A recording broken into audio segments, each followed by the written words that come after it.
हम परमेश्वर को धन्यवाद देते हैं कि वापस से परमेश्वर ने मुझे और आपको ये मौका दिया कि आज की इस मुबारक दिन में हम खुदा के यहाँ घर में इकट्ठा होने पाए। और मैं शुक्रगुजार हूँ पादरी साहब का भी जिन्होंने मुझे ये मौका दिया कि आज की इस उपवास की प्रार्थना में मैं आपके साथ परमेश्वर के वचन को बांटने का। एक बार की बात है, एक सेठ जी थे और सेठ जी अपने पूरे गांव में बड़े मशहूर थे। लोग सेठ जी को देखकर अक्सर सलाम हुआ करते थे क्योंकि सेठ जी का एक रुतबा था, उनकी एक पहचान थी और लोग उन्हें उनके उस रुतबे से उन्हें जाना करते थे। उस सेठ जी के लिए शान की बात यह थी कि एक तो वो बहुत अमीर थे, बहुत धनाढ्य थे और पूरे गांव में लोग उनकी चर्चा करते थे। यहाँ तक कि जब वो निकलते थे तो लोग उनके सामने अपने सरों को भी झुकाकर सलाम करते थे। सलाम ठोकने का एक और कारण भी था कि उनके हाथ में एक घड़ी थी और उस घड़ी में हीरे लगे हुए थे। और जब लोग सेठ जी को सलाम ठोकते थे तो सेठ जी अक्सर अपनी घड़ी को दिखाकर अपने टाइम को देखा करते थे ताकि लोग जाने कि सेठ जी बड़े अमीर हैं। एक बार की बात, सेठ जी अपने खेत में गए और ऐसी फसल कटने का समय था और जब फसल कट रही थी कुछ देर अपने उस खेत में घूमते रहे और घूमने के बाद थोड़ी देर के बाद जब वो वापस घर लौटने लगे तो लौटते लौटते उन्होंने एक चीज देखी कि मेरे हाथ में जो घड़ी थी वो घड़ी अब उनके हाथ में नहीं। अब चिंता का विषय हो गया। दो चिंता के विषय थे। पहले तो ये कि घड़ी बहुत महंगी थी और उससे भी बड़ी चिंता का विषय ये था कि वो घड़ी उन्हें ससुराल से दहेज में मिली थी। अब घर जाकर अपनी मेम साहब को बताएंगे क्या। जो केक कटाई के समय पर हम लोग कुछ देते हैं, ऐसी उन्हें भी वो घड़ी। अब बड़े परेशान थे कि अगर घड़ी खो गई करें तो करेंगे, घर जाके जवाब क्या देंगे। आज तो शाम को खाना भी नहीं मिलेगा। महिलाएं हाथ डालेंगी, इसका मतलब ऐसा हो जाता है। और सेठ जी बड़े परेशान थे कि भाई क्या करें, घड़ी ढूंढनी है। लोग सलाम नहीं करेंगे उस घड़ी को देखकर और घर में जाकर पिटाई पड़ेगी, वो अलग। बड़े परेशान हुए, क्या करें, ढूंढना जरूरी है। गांव में बहुत सारे बच्चे खेल रहे थे। सारे बच्चों सेठ जी ने बुलाने लगा कि मेरी एक घड़ी खो गई है यहीं पर और जो भी इसे ढूंढ के देगा मैं उसे 500 रुपए का इनाम दूंगा। बच्चों ने कहा बस इतनी सी बात सेठ जी, अभी नीचे कहाँ घड़ी गिरी है? उन्होंने कहा ये तो नहीं पता कहाँ गिरी है, पर गिरी खेत में ही है। जो ढूंढ देगा उसे 500 रुपए का इनाम देगा। बच्चे बड़े खुश, 500 रुपए मिलेंगे, शाम को कोल्ड ड्रिंक और समोसे खाएंगे। गर्मी का सीजन आ गया, अभी हमारे यहाँ कोल्ड ड्रिंक समोसे शुरू हो जाएंगे। बच्चे बड़े खुश इस उत्साह में कि आज 500 रुपए मिलेंगे। सारे के सारे बच्चे ढूंढने में लग गए। दोपहर से शाम होने लगी कि घड़ी नहीं मिली। बच्चे कह सेठ जी मजाक कर रहे हो आप, घड़ी बड़ी गिरी, टाइम हमारा खाली खराब कर दिया, हम तो घर वापस लौटे। सेठ जी ने कहा नहीं नहीं, सच बोल रहा हूँ, मेरी घड़ी गिर गई, ढूंढो। 500 नहीं 1000 रुपए का नाम दूंगा, पर ढूंढ दो भैया, क्योंकि घर पे घड़ी पहन के जाना। बच्चों ने और कोशिश करी, चलो ठीक है ढूंढते, 1000 रुपए के लालच में। फिर भी शाम हो गई, घड़ी नहीं मिली। बड़े परेशान चिंता में बैठ के सर पकड़े सेठ जी कोने में बैठ गए। एक छोटा सा बच्चा था लगभग 8-10 साल का और वह सारी बातों को देख रहा था। सुबह से लेकर सेठ जी बच्चों को लगाए हुए, बच्चे पता नहीं घड़ी ढूंढ रहे, नहीं मिली। वो पास आया, सेठ जी क्या हुआ? उन्हें बेटा मेरी घड़ी खो गई है। उन्हें सेठ जी अगर आपको तो मैं ढूंढ के दे दूं। उन्होंने कहा बेटा क्यों मजाक कर रही है, मैं नहीं ढूंढ पाया, इतने सारे बच्चे नहीं ढूंढ पाए सुबह से शाम, अब तो रात होने वाली है, दिन ढलने लगा है, तुम्हें घड़ी कैसे मिलेगी, अंधेरे में देखोगे कैसे? उन्होंने कहा सेठ जी मैं ढूंढ दूंगा, इनाम क्या दोगे ये बताओ। उन्होंने कहा 2000 रुपए का नोट दूंगा, गुलाबी वाला, ढूंढ देना बस। उन्होंने कहा सेठ जी काम करना होगा आपको, सारे बच्चे और आप जो दूर चले जाओ, 10 मिनट का समय दो, घड़ी लेकर मैं आता हूँ। सेठ जी ने कहा सुबह से लेकर शाम तक वो ढूंढ ना पाए, बेवकूफ बना रहा होगा। उन्हें कोई बात नहीं, विश्वास तो करना पड़ेगा, मरता उन्होंने कहा ठीक है। सारे बच्चों को जब वो लेकर जाने लगे, थोड़ी दूर गए थे, पीछे से बच्चा चिल्लाते रहा, सेठ जी रुक जाइए। सेठ जी ने पलट के देखा, लगता है एक ठक्कर आ गया, इसे भी नहीं मिली। हाथ में चमचमाती घड़ी दिख रही। सेठ जी ने कहा घड़ी तो मेरी दिख रही है भाई। पास आके देखा तो वाकई में वो घड़ी सेठ जी। सेठ जी ने तुरंत घड़ी ली और हाथ में पहनी जल्दी से कि अपना खोला है। सेठ जी ने तुरंत 2000 रुपये का नोट भी निकाल के दिया, पर एक सवाल पूछा, बेटा ये बताओ, मुझे घड़ी नहीं मिली, इतने सारे बच्चे थे, इतनी भीड़ थी, इन्हें घड़ी नहीं मिली, तुम्हें कैसे मिल गई? रहस्य क्या है घड़ी को ढूंढने का? उन्होंने कहा सेठ जी मैंने कुछ नहीं करा। सुबह घड़ी खोई, आप परेशान थे, चिंता में, टेंशन में, इधर चिल्ला रहे, बड़बड़ा रहे। बच्चे आए, बच्चे की शोर मचा रहे, ढूंढ रहे, मैंने कुछ नहीं करा। एक काम करा मैंने, आप सबको दूर भेजा, घुटनों पे आया, शांत अपने आप को करा और उस घड़ी की सुइयों की आवाज को सुनने की कोशिश। क्योंकि अक्सर दिन में घड़ी की सुई की आवाज हमें और आपको सुनाई नहीं पड़ती, लेकिन जब रात को जब शांत हो जाता है सब कुछ, तो उस घड़ी की सुई की आवाज आपको सुनाई। आइए आज हम परमेश्वर के वचन को सुनने के लिए अपने मन को शांत करें, तमाम जो चिंता विषय सब दूर रख दीजिए, क्योंकि कलाम कहता है परमेश्वर अपने मंदिर में उपस्थित है और समस्त कलीसिया के सामने शांत है। आइए शांत हो जाए और अपने मन को खुदा को लगाए, दुआ करें। महान सामर्थी परमेश्वर प्यारे प्रभु जी, हो सकता है परमेश्वर हम भी खुदावन संसार के तमाम उलझनों में होकर परमेश्वर चिंता में, फिक्र में प्रभु जी यहां बैठे हों, लेकिन खुदावन तेरा कलाम कहता है कि परमेश्वर अपने मंदिर में है और हम शांत होकर प्रभु तेरी आवाज को सुनने की कोशिश करें, जो बड़ी ही मीठी है, बड़ी ही मधुर है और भरी ही हमारे दिलों में समाने वाली वो आवाज है। दुआ करते प्रभु जी, तेरा वचन जिसे आपने अपने नाम से पढ़कर महत्व दिया, उसे हम सुनने पाए और अपने हृदय रूपी पट्टियों पर लिखने पाए। सारा आदर, सारी महिमा, सारा जलाल आपके देते हुए प्रार्थना यीशु क्रिस्त के नाम से मांगते हैं, आमीन। आज के इस उपवास के समय के लिए, आज के दिन के लिए जो खुदा का कलाम मैंने लिया है वो है संत मत्ती रचित सुसमाचार, उसका 4वां अध्याय और उसका 1 से 11 पद। और मैं और आप जानते हैं यहाँ पर प्रभु यीशु मसीह की उपवास के दिनों में है और बाइबल कहती है कि यहाँ पर यीशु मसीह की परीक्षा हो रही है। मैं और आप पिछले 14 फरवरी से लैंड डेज में उपवास के दिनों में और हम उपवास के अंतिम समय में हैं। आने वाले सप्ताह में उपवास के दिन हमारे खत्म हो जाए और आज भी हम और आप उपवास के दिन में इकट्ठा हुए हैं और बाइबल कहती है कि अधिकांश तौर पर हम मसीह लोग गुड फ्राइडे से पहले 40 दिन के रोजे रखते हैं, क्योंकि खुदावन यीशु मसीह ने भी 40 दिन के रोजे रखे। लेकिन कई सारे मसीह लोग उसे ट्रेडिशनली रखते हैं, परंपरा के तौर पर। पास्टर जी ने कहा रखना जरूरी है, हमारे फैमिली के बड़े लोग रखते हैं इसलिए रखना जरूरी है, ट्रेडिशन है, कलीसिया में यीशु मसीह ने रखा इसलिए रखना जरूरी।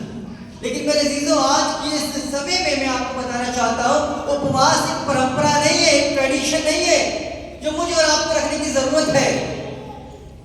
उपवास में और आप इसलिए रखते हैं, हमें और आपको इसलिए रखना चाहिए क्योंकि उपवास से में और आप सामर्थ पाते हैं। हालेलुया। और सामर्थ किसकी?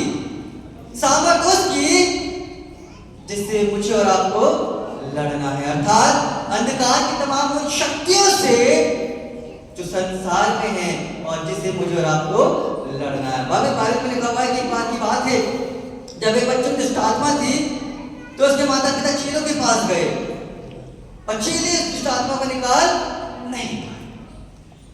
फिर यीशु मसीह के पास ये बात पहुंची, यीशु मसीह ने उसे निकाल कर भला चंगा कर दिया। तब शागिर्दों ने बोला कि प्रभु हम क्यों नहीं कर पाए? यीशु मसीह ने कहा, ये जाति बिना उपवास और बिना प्रार्थना के, अर्थात जब मुझे और आपको कोई युद्ध लड़ना है मेरे अजीजों, यदि मुझे और आपको शैतान से लड़ना है तो मुझे और आपको उपवास रखना पड़ेगा। और एक ऐसी ही लड़ाई मैं और आप यहाँ पर मसीह की चीज में देखते हैं। बाइबल कहती है मैं और आप पिछले 30 लगभग 33वां आज रोजा है, 33 दिन से हम किसी बात पर संदेश में मनन कर रहे होंगे पास्टर जी ने भी आपको बताया होगा, कलीसिया में हमने सुना होगा कि यीशु मसीह ने 40 दिन के उपवास रखे। और जब उपवास यीशु मसीह यहाँ पर है, उपवास में बाइबल कहती है, अचानक से लिखा हुआ है तीसरे पद में, तरफ परखने वाला यीशु मसीह के पास आया और यीशु मसीह की परख ले रहा है। यीशु मसीह उपवास में है और परखने वाला यीशु मसीह को परखने के लिए आया है। और क्या कह रहा है? वो बोलता है, उसने आकर कहा एक बात कही। पहली बात, यीशु मसीह की 3 परीक्षा यहां पर हुई है और शैतान कहता है पहली परीक्षा इस प्रकार से लेता है, यदि तू परमेश्वर का पुत्र है तो कह दे कि ये पत्थर रोटियां। दूसरी परीक्षा यीशु मसीह की वो ये कहकर लेता है 6वें पद में, यदि तू परमेश्वर का पुत्र है तो अपने आप को नीचे गिरा दे, क्योंकि लिखा है। और उसके बाद लिखा हुआ है 9वें पद में, तब शैतान ने यीशु मसीह से कहा, यदि तू गिर कर मुझे प्रणाम कर दे तो मैं ये सब कुछ जो तुझे है दे दूंगा। बाइबल कहती है मेरे जीजों, ये उपवास में प्रभु यीशु मसीह है और शैतान यीशु मसीह के पास आया फाइट करने के लिए। उपवास एक परंपरा नहीं, ट्रेडिशन नहीं है, ये एक फाइट है जब विश्वासी लोग शैतान से लड़ने के लिए तैयार होते हैं। यहां पर यीशु मसीह की फाइट हो रही है शैतान से। और बाइबल कहती है इब्लीस जो है परखने वाला है, वो यीशु मसीह से आर्गुमेंट कर रहा है, बहस कर रहा है। और क्या कह रहा है कि यीशु मसीह तेरे बारे में ये लिखा, ये लिखा, ये लिखा है, तू पत्थरों से कहते रोटी बन जाए, तू मुझे प्रणाम कर दे, सब कुछ मैं तुझे दे दूंगा, तू अपने आप को गिरा दे, क्योंकि तेरे विषय में तो ये लिखा है। और आखिरी पद में लिखा, पहले से लिखा है, तीसरी परीक्षा के बाद 11वें पद में लिखा हुआ है, तब शैतान उसके पास से चला गया और देखो स्वर्गदूत उसकी सेवा टहल। अब बाइबल में जो हम देखते हैं लिखा हुआ है कि शुरू के 10 पद में यीशु मसीह की शैतान की फाइट हो रही है आपस में। शैतान यीशु मसीह के सामने बात रख रहा है, यीशु मसीह जवाब दे रहे हैं। और आखिरी पद में लिखा हुआ है इस फाइट में जीता कौन? प्रभु यीशु मसीह जीत गए। हालेलुया। बाइबल कहती है यीशु मसीह की शैतान की फाइट हो रही है उपवास में, लेकिन यीशु जीत गया। और सवाल है यीशु जीता कैसे? वचन की सहायता। हालेलुया।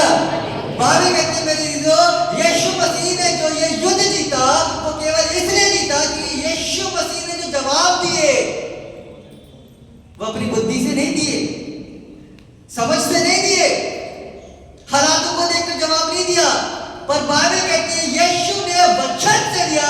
प्रभु यीशु मसीह ने कहा वचन में शैतान ये लिखा है, क्योंकि मालूम था यीशु को अगर शैतान को हराना है तो वचन से ही हराना पड़ेगा। हालेलुया।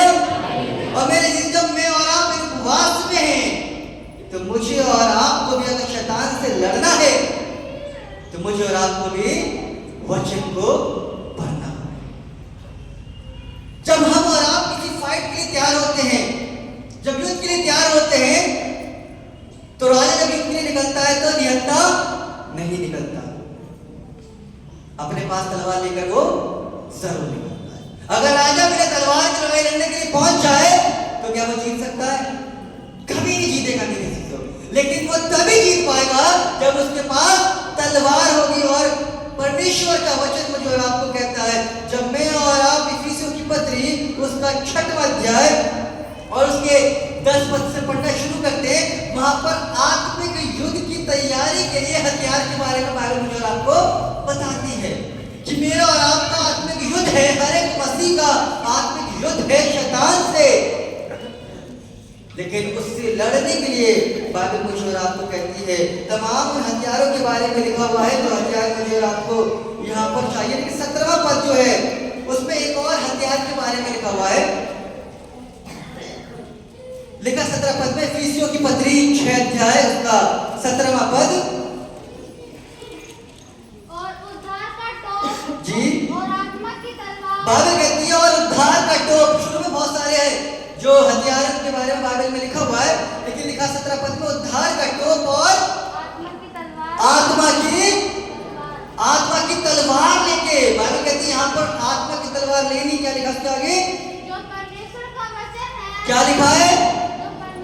आत्मा की तैयार तलवार जो परमेश्वर का वचन है। बाइबल कहती है परमेश्वर का जो वचन है मेरे दीदो, वो दो धारी तलवार से ज्यादा प्रबल और छोटा है। अर्थात जो बाइबल है वही तलवार है जिसके द्वारा मैं और आप शैतान से लड़ सकते हैं। अगर मैं और आप उपवास में हैं, अगर मैं और आप वचन नहीं पढ़ते, यदि मुझे और आपको वचन का ज्ञान नहीं है, तो मेरे से मैं और आप शैतान से कभी भी युद्ध नहीं जीत पाएंगे। कितनी भी बुद्धि का तर्क लगा लीजिएगा, कितनी भी समझ का सहारा ले लीजिएगा, शैतान बहुत चालाक है। उसने हव्वा को अपनी बातों में फंसा दिया, तो हम और आप तो 2024 में हैं। वो परमेश्वर के आमने सामने जो लोग रहते थे, शैतान ने अपनी बातों में हव्वा को भी फंसा लिया। वो क्या मुझे और आपको नहीं फंसाएगा? वो बहकाने की कोशिश तो करेगा। आज लोग क्यों भटक रहे हैं? क्यों खुदा को छोड़कर गलत रास्ते पर चल पड़े? आज जवान क्यों भटक रहे हैं? क्योंकि शैतान ने उन्हें बरगला रखा है, उन्हें बहका रखा है, उन्हें कुछ और मार्ग दिखा रखा है। लेकिन बाइबल कहती लिखा हुआ है कि मुझे और आपको अगर युद्ध लड़ना है और जीतना है, तो मुझे और आपको वचन का ज्ञान होना बहुत जरूरी है।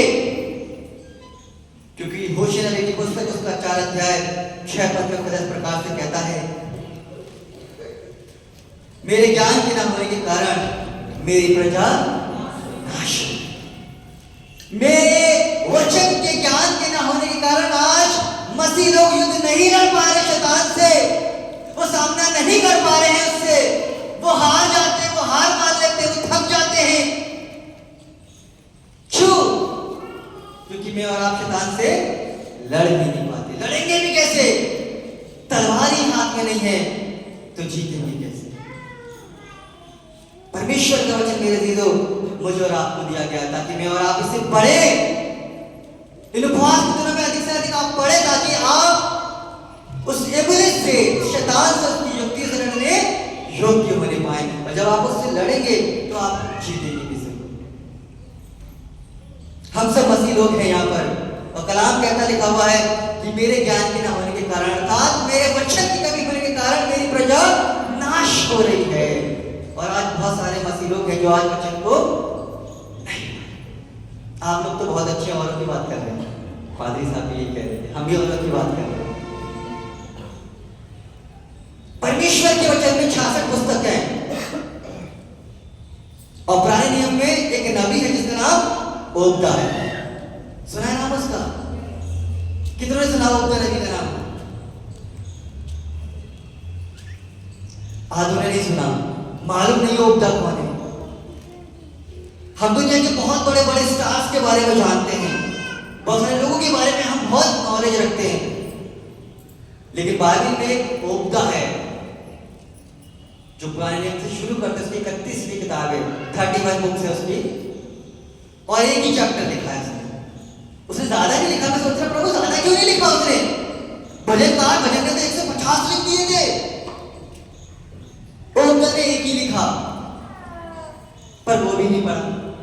मिलेगा ऊपर हम सबको, पूछेगा जरूर, एक लिखा था भाई, एक भी नहीं पढ़ा, मेरे बारे में ये भी नहीं मालूम मैं हूं कौन। 150 भजन तो पढ़ दिए, ओबदा की एक किताब पढ़ लेते मेरी, एक ही लिखा था, मालूम तो ज्यादा बात हम लोग पढ़ते नहीं है, एक लिखा वो भी नहीं पढ़ा। हमें पता नहीं ओबदा नबी है कौन। और यही कारण है मेरे जीवन, जब शैतान परीक्षा लेता है तो हम हार जाते हैं। प्रभु हम क्या करें, समस्या आ गई, बीमारी आ गई, प्रभु ने कहा मत डर। अभी पास्टर जी ने बोला था मत डर क्योंकि मैं तेरे साथ हूं। फिर हम क्यों घबरा जाते हैं? क्योंकि कहीं ना कहीं वचन का मुझे आपका भाव नहीं है। नेहमिया नबी की पुस्तक उसका 9 अध्याय, जब हम उसके 1 से 3 पद को पढ़ते हैं, नेहमिया 9 अध्याय और 1 से 3, वहां उपवास के विषय में बाइबल बताती है कि वहां के लोगों ने उपवास रखा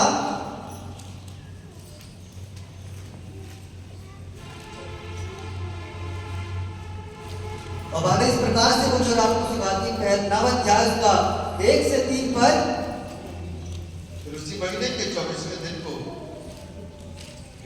जी, उसी महीने के 24वें दिन को इस्राएली उपवास का काट पहने और सिर पर दूध डाले हुए जीते हुए। तब इस्राएल के वंश के लोग सब अन्य जाति लोगों से अलग हो गए और खड़े होकर अपने अपने पापों और अपने पुरखाओं के अदन के पापों को मान लिए। तब उन्होंने अपने अपने स्थान पर खड़े होकर दिन के एक पहर तक अपने परमेश्वर यहोवा की व्यवस्था की पुस्तक पढ़ते और एक और पहर अपने पापों को मानते और अपने परमेश्वर यहोवा को दंडवत करते रहे। बाइबल कहती तीसरे पद में लिखा हुआ है, जब लोगों ने उपवास रखा तो बाइबल कहती है उपवास के 3 हिस्से करे गए और तीसरे पद में एक पहर में लिखा हुआ खड़े होकर दिन के एक पहर तक अपने परमेश्वर यहोवा की व्यवस्था की पुस्तक को पढ़ते रहे। 3 पहर की बात चल रही है, यहाँ पर 3 अलग अलग हिस्से कर दिए गए और लिखा हुआ कि एक पहर मतलब 3 घंटे लगभग। वो कहते हैं कि वो लोग जो उपवास रख रहे थे वो 3 घंटे तक खड़े होकर परमेश्वर के वचन को पढ़ते रहे। हम तो बैठकर भी नहीं पढ़ पाते 3 घंटे। गुड फ्राइडे की मीटिंग होती 3 घंटे के बाद। कल भी हमारे यहाँ मीटिंग हुई थी, 3 घंटे में खत्म करने की बात आई है सामने।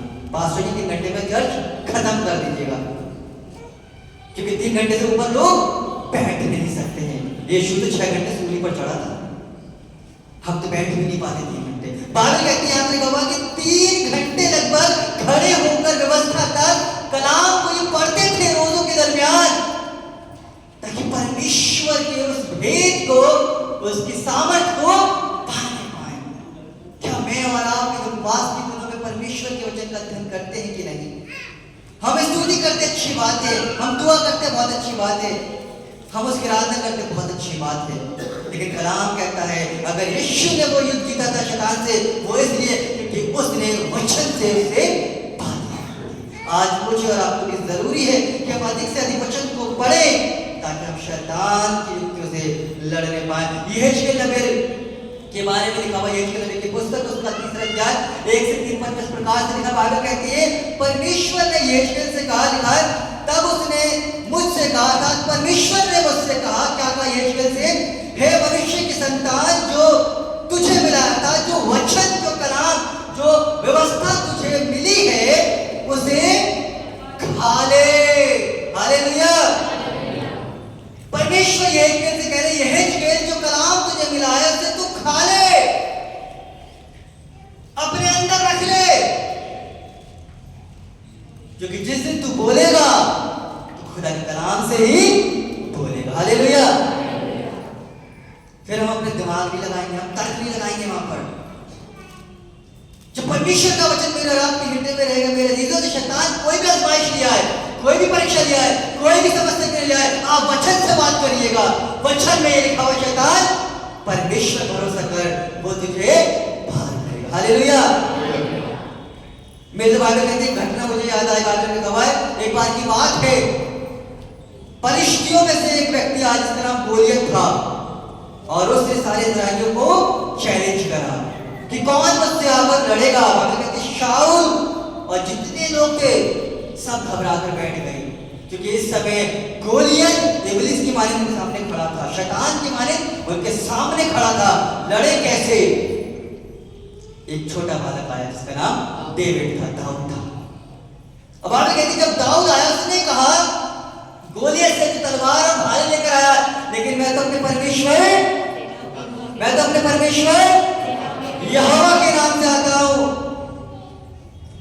सेनाओं का यहोवा हमारे संग संग है, याकूब का परमेश्वर हमारा ऊंचा है। पौलुस कहते जो मुझे सामर्थ्य देता है मैं उसके नाम से सब कुछ कर सकता हूं, मैं शैतान से लड़ सकता हूं, क्योंकि परमेश्वर ने मुझे अपने कलाम के सामर्थ्य रखी है।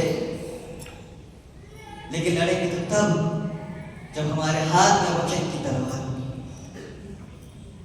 भजनकार 119 से 11 पद में कहते हैं कि मैंने तेरा वचन अपने हृदय में रखा। यहेजकेल अपने खाने कलाम को दाऊद उसे हृदय में रख छोड़ रहे हैं ताकि परमेश्वर विरुद्ध कोई गुनाह अपराध ना करने पाए। मैं और आप इन उपवास के दिनों में, और अगर मैं और आप चाहते, याद रखिएगा मैंने अपने कलीसिया में इस बात को सिखाया था और आपको भी कहना चाहूंगा, परखने वाले ने यीशु को नहीं छोड़ा, वो आपको भी नहीं छोड़ा।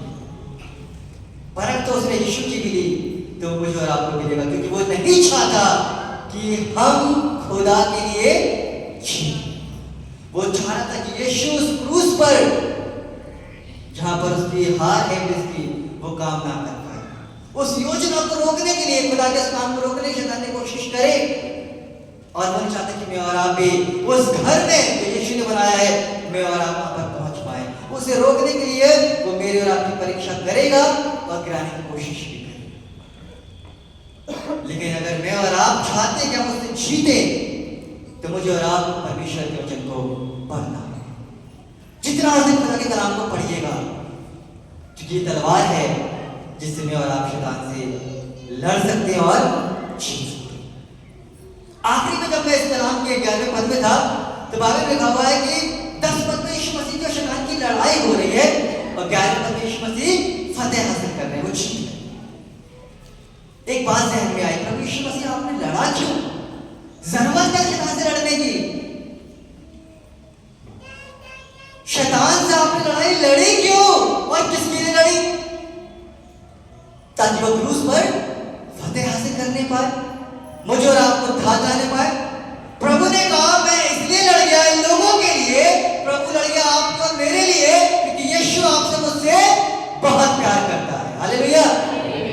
यीशु शैतान से इसलिए लड़ गया क्योंकि वो आपसे प्यार करता है, और वो आपसे प्यार करता है तो शैतान से लड़ गया। अगर आप खुदा से प्यार करते हैं ना, तो आप भी लड़ जाइए।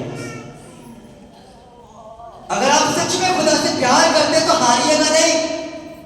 आज तो संदेश वो यही है, लड़ो लड़ो फुर्ती करो, यीशु है कप्तान। जीतेंगे हम, जीतेंगे हम, जीतेंगे हम। अगर आप सच में खुदा से प्यार करते हैं, लड़ जाइएगा शैतान से, क्योंकि खुदा आपके साथ है। लेकिन लड़ना तभी होगा, निहत्थे बच जाइएगा, परमेश्वर का वचन लेके जाइएगा। जो अपने जीवन में खुदा के कलाम को ऊपर रखता है, खुदा कलाम उसे खुदा की दृष्टि में ऊपर रखता है। आइए अपने आंखों को बंद करें और परमेश्वर से दुआ करें।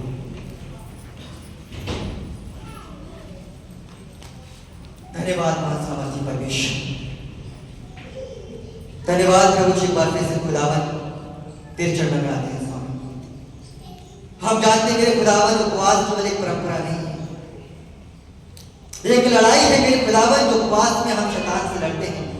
हम तैयार होते हैं प्रभु जी उस युद्ध के लिए जो शैतान प्रभु जी तमाम अभिलाषाओं के रूप में हमारे सामने लेकर आता है। वो परीक्षा खुदावन जो लालच के रूप में हमारे सामने लेकर आता है। प्रभु तेरा वचन कहता है कि तेरे वचन की ज्ञान की न होने के कारण प्रभु आपकी प्रजा नाश हो। दुआ करते मेरे खुदावन यहाँ बैठा हुआ हर एक जन प्रभु जी इनमें से कोई नाश ना होने पाए, लेकिन खुदावन परमेश्वर अपने जीवन में सबसे बढ़कर प्रभु तेरे कलाम को महत्व दे, क्योंकि वचन कहता है कि तूने भी अपने नाम से बढ़कर अपने कलाम को महत्व दिया। परमेश्वर हम तेरे वचन को अपने हृदय में रख छोड़े, ताकि तेरे विरुद्ध कभी कोई गुनाह अपराध ना करे। तेरे वचन को पढ़े मेरे प्रभु जी से खा ले हम, ताकि खुदावन जब भी शैतान प्रभु अभिलाषाएं हमारे सामने लेकर आए, परीक्षा लेकर आए, प्रभु हम भी जैसे यीशु आपने उसे जवाब दिया, हम भी कहने पाए कि मेरे खुदा के कलाम में ये लिखा है, ताकि खुदावन यीशु जैसे आपने फतेह हासिल करी उन परीक्षाओं में, हम भी प्रभु अपनी जिंदगी की हर एक परीक्षा में फतेह हासिल करें। ये वापस से परमेश्वर इस चर्च की खुदावन पादरी साहब के लिए, उनकी वाइफ के लिए, पूरी पास्टर कमेटी के लिए, पूरी कलीसिया के खुदावन हर एक विश्वासी के लिए, यहाँ बैठे हर एक खुदावन के लिए सेवक के लिए प्रार्थना करते परमेश्वर।